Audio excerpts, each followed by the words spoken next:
Hello विद्यार्थी मित्रों, नमस्कार।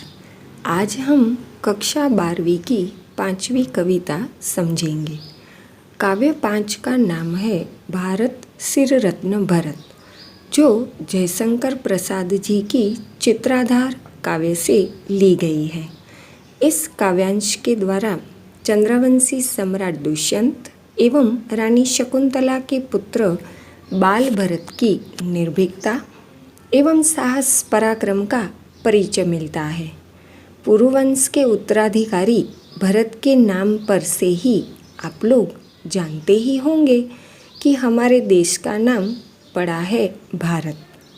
तो चलो इस काव्य के माध्यम से भरत की निर्भीकता एवं पराक्रम का परिचय प्राप्त करें।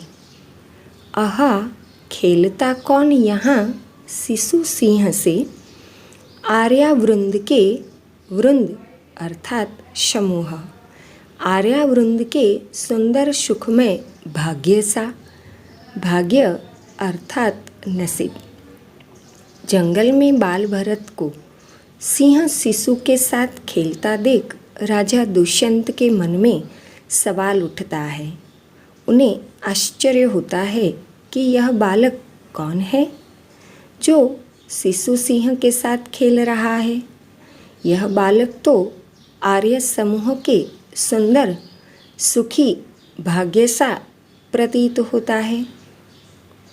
दुष्यंत ने देखा कि शिशु सिंह को भरत अपनी गोद में लेकर कह रहा है।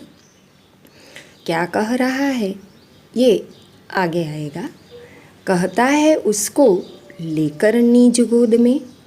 निज का अर्थ है अपना और गोद का अर्थ है अंक। दुष्यंत ने देखा कि छोटा सा बालक भरत बिना भयभीत हुए सिंह शिशु को अपनी गोद में लेकर कहता है। क्या कहता है?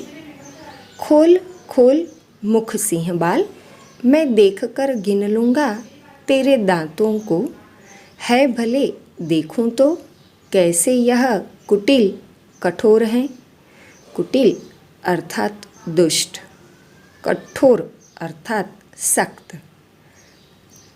बाल भरत सिंह शिशु से कहता है कि हे सिंह बाल, अपना मुँह तो खोल ताकि मैं तुम्हारे दांत गिन सकूं। मैं देखूं तो सही कि तुम्हारे दांत कितने कुटिल एवं सख्त हैं। देख वीर बालक के इस औद्धत्य को लगी गरज ने भरी सिंहनी क्रोध से। औद्धत्य का यहाँ अर्थ है दुष्टता। बहादुर बाल भरत की यह दुष्टता देखकर सिंह बाल की माँ सिंहनी को बड़ा गुस्सा आया और गुस्से से दहाड़ने लगी। तब बाल भरत ने क्या किया देखें। छड़ी तान कर बोला बालक रोष से, बाधा देगी क्रीड़ा में यदि तू कभी मार खाएगी और तुझे दूंगा नहीं इस बच्चे को। चली जा, अरे भाग जा। यहाँ बाधा का अर्थ है रुकावट और क्रीड़ा शब्द का अर्थ है खेल। बाल भरत सिंहनी की दहाड़ से बिल्कुल भी भयभीत न हुआ, बल्कि उसने सिंहनी को छड़ी दिखाकर रोषपूर्ण स्वर में कहा, यदि तुम मेरे इस खेल में बाधा खड़ी करोगी तो कभी मार खाओगी। मैं तुम्हारा यह सिंह बाल तुम्हें नहीं दूंगा। बालक ने डांटते हुए सिंहनी को भाग जाने के लिए कहा।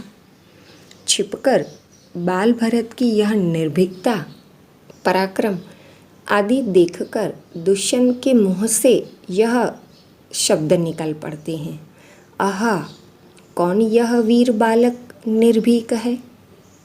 यहाँ वीर का विलोम शब्द है कायर और निर्भीक का विलोम है भयभीत। कवि भारतवासियों को पूछते हैं, कहो भला भारतवासी, हो जानते यही भरत वह बालक है जिस नाम से भारत संज्ञा पड़ी इसी वीर भूमि की। कवि के अनुसार यह भरत वही बालक है जिसके नाम पर से हमारे देश का नाम पड़ा है भारत। बाल भरत के पालन पोषण परवरिश के बारे में बताते हुए कवि ने लिखा है, कश्यप के गुरुकुल में शिक्षित हो रहा। गुरुकुल अर्थात प्राचीन पद्धति पर स्थापित विद्यापीठ। कश्यप ऋषि के आश्रम में रहकर बाल भरत शिक्षा प्राप्त कर रहा है। आगे कवि लिखते हैं, आश्रम में पलकर कानन में घूमकर निज माता की गोद मूद भरता रहा, जो पति से बिछुड़ गई दुर्दैववश। यहाँ कानन का अर्थ है जंगल, मूद का अर्थ है प्रसन्नता, दुर्दैववश का अर्थ है दुर्भाग्यवश। बाल भरत कश्यप ऋषि के आश्रम में रहकर तथा वन जंगल में घूमकर अपनी माँ को खुशियाँ प्रदान करता रहा है। उसकी माँ शकुंतला, जो दुर्भाग्यवश अपने पति दुष्यंत से बिछुड़ गई थी। बिछुड़ना अर्थात अलग होना या जुदा होना। आगे कवि कहते हैं, जंगल के शिशु सिंह सभी सहचर रहे, रहा घूमता हो निर्भीक प्रवीर यह, जिसने अपने बलशाली भुज दंड से भारत का साम्राज्य प्रथम स्थापित किया, वही वीर यह बालक है दुष्यंत का। भारत का सिर रत्न भरत शुभ नाम है। जंगल के सभी सिंह बाल इस बाल भरत के साथी रहे, सहचर रहे। सहचर अर्थात साथी। जंगल में यह बालक निर्भीक होकर घूमता रहा। प्रवीर यानी महान वीर। इस वीर बालक ने अपने बलवान भुजदंड अर्थात हाथों के बल से सबसे पहले भारत के साम्राज्य की स्थापना की। यह वीर बालक महाराजा दुष्यंत का ही पुत्र है, जो हमारे भारत के माथे का मुकुट है, और इस बालक का शुभ नाम है भरत। तो विद्यार्थी मित्रों, आपने देखा ना कि भरत कितना वीर, पराक्रमी और निर्भीक था। यह वही वीर बालक है जो बाल्यकाल में खेल खेल में ही अनेक जंगली जानवरों को पकड़कर पेड़ से बांध देता था या उन पर सवारी करता था।